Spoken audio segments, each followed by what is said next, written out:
E o Alan Moore, ele não volta.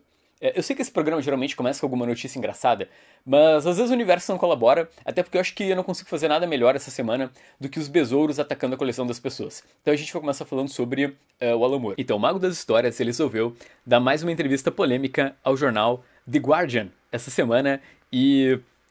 Na verdade, eu acho que o Alan Moore, ele segue uma espécie de roteiro nas entrevistas dos últimos tempos, porque aqui ele vai falar uma ou outra coisa diferente, né? Até legal se tu nunca viu nenhuma entrevista do Alan Moore, esse vídeo vai te dar um... Tu já vai ter mais ou menos um template, assim, do que ele geralmente comenta. Basicamente, ele divulga projetos autorais dele através dessas entrevistas e com declarações bombásticas sobre a indústria dos quadrinhos, etc. O que tá errado? Sinceramente, eu acho que não. Às vezes o Alan Moore parece alguém que não consegue se livrar do ex.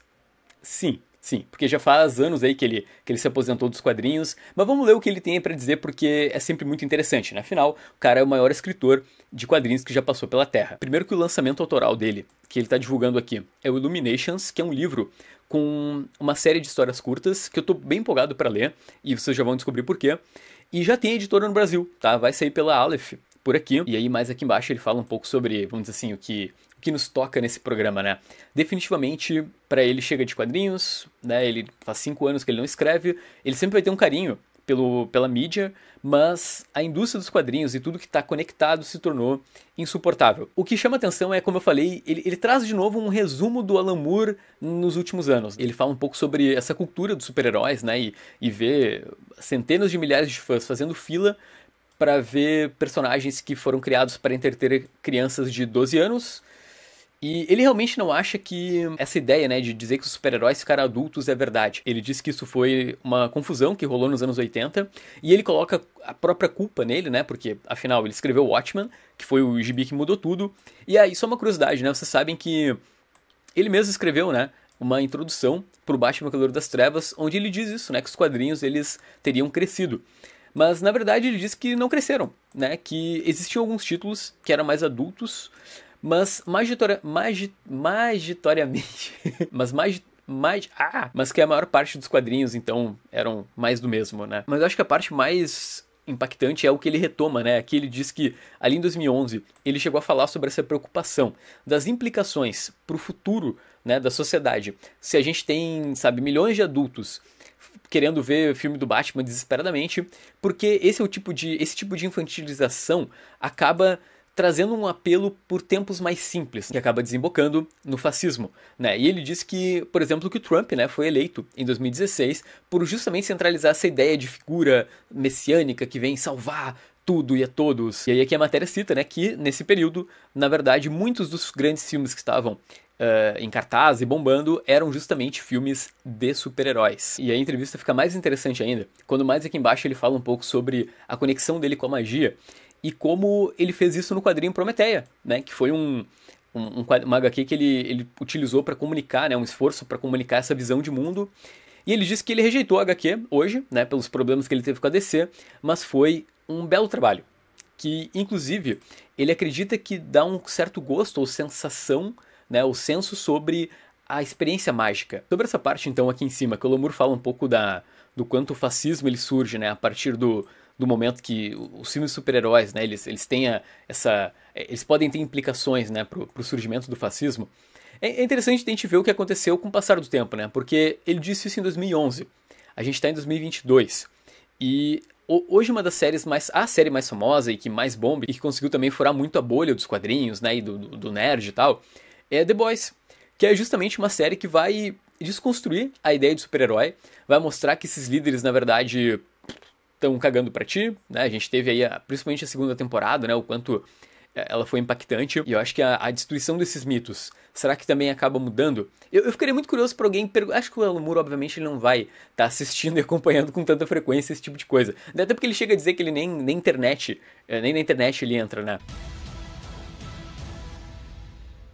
Tá começando o programa, na verdade já começou, o programa mais clássico do teu domingo. Lembra de apertar no botão do like. E aqui na tela, nesse momento, tu tá vendo o nome de várias pessoas que possuem alguma habilidade mágica e que apoiam Dois Quadrinhos lá no Catarse. Vamos falar sobre Dahmer, que estreou na Netflix e é um baita de um sucesso.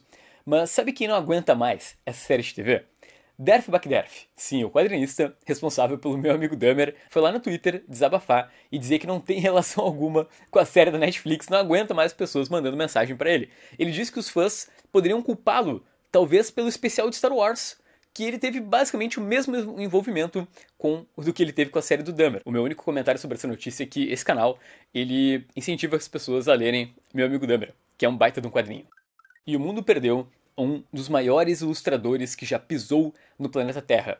Kim Jan-ji faleceu aos 47 anos, esse sul-coreano. Galera, ele foi um mestre, assim. Tem um vídeo muito legal, uma entrevista com ele, até tem legendas no YouTube, que vocês podem assistir, onde ele fala um pouco sobre como se tornar um mestre, né, e sobre a sua paixão pelo desenho. Pra vocês terem uma ideia, a Marvel chegou a prestar homenagem a ele no Twitter. Ao mesmo tempo, o Katsuhiro Otomo também fez uma ilustração, né, e disse que o Kim estava sempre sorrindo. E agora uma parte mais triste ainda é que ele deveria estar na Nova York Comic Con. Então, na mesa que estava destinado a ele, rolaram várias homenagens, né, de vários artistas e tudo. Foi bem bonito. Virou a casaca. Joe Quesada mudou de lado, galera. É a vida. Então, olha só, nesse momento a gente vai falar um pouco sobre as novidades da Nova York Comic Con, que estão rolando agora, né, lá fora. Então, algumas notícias até não vão estar nesse programa, porque como tá rolando em tempo real e tem notícia vindo domingo, então semana que vem talvez a gente fale mais. Mas eu acho que a principal notícia aí é o fato do Joe Quesada ter ido pra DC, e agora, né, como vocês sabem, pô, o cara foi uma lenda dentro da Marvel, né, mudou a editora, foi o editor-chefe e tudo mais. E ele vai fazer as capas das edições 131 e 132 do Batman. Olha esse Batman no traço dele. É legal também de dizer que antes de passar pela Marvel, o Quesada passou pela Espada do Azrael, né, lá nos anos 90. Então meio que ele já tem uma familiaridade ali com o universo do Batman. Cara, olha isso. Pô, dava pra imprimir e botar na parede. Que coisa linda isso aí. Tomara que um dia ele venha pro Brasil. E o Hickman deixou as pessoas confusas, né? Continuando aqui as notícias na Nova York Comic Con. O projeto deles, né, do Valério Schitt e do Hickman para 2023 tá estranho, tá? A princípio ninguém sabe muito bem o que esperar, né? O Games Radar aqui, ele diz que pode ser Doutor Estranho, mas sei lá, né? Olha só, primeiro a gente tem uma retomada daquela frase que o Hickman já tinha anunciado, acho que foi na San Diego Comic Con, né? O que acontece quando os poderosos encontram a ordem natural das coisas.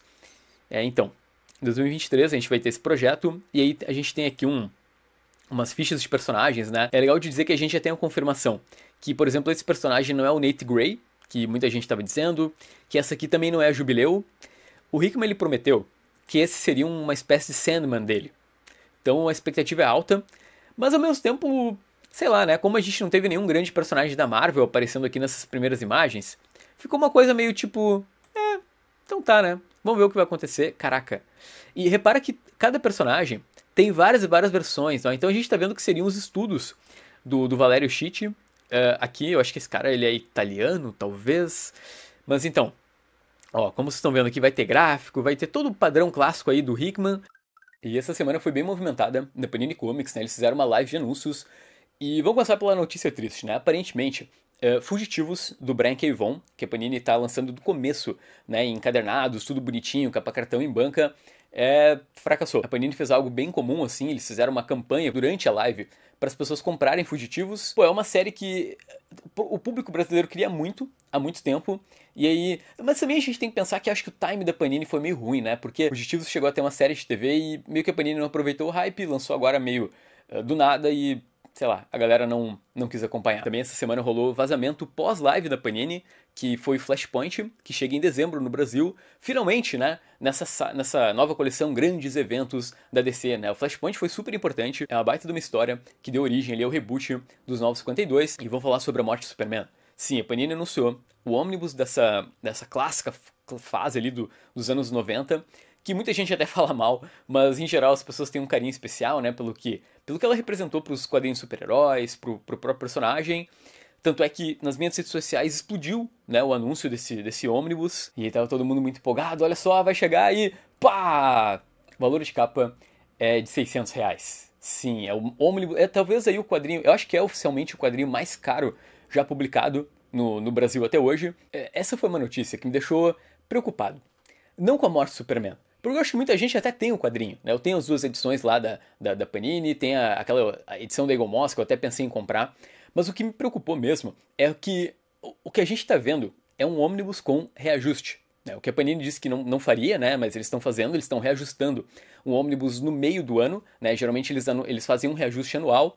E, cara, como é que fica, por exemplo, para quem está comprando a Sociedade da Justiça? Porque eu acredito que o valor dos quadrinhos, né? E começando aí para esse ônibus da morte do Superman, é daí para pior, assim. Eu comprei, por exemplo, o ônibus da Sociedade, quando chegou em 40%. Eu esperei, e agora tem mais 3 para comprar, para completar a coleção.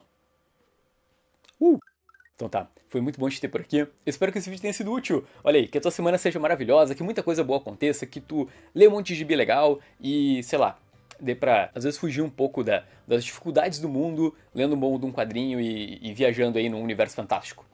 Que bonitinho esse final, né, gente? Acho que ficou legal. Até a próxima, tá? Valeu, valeu.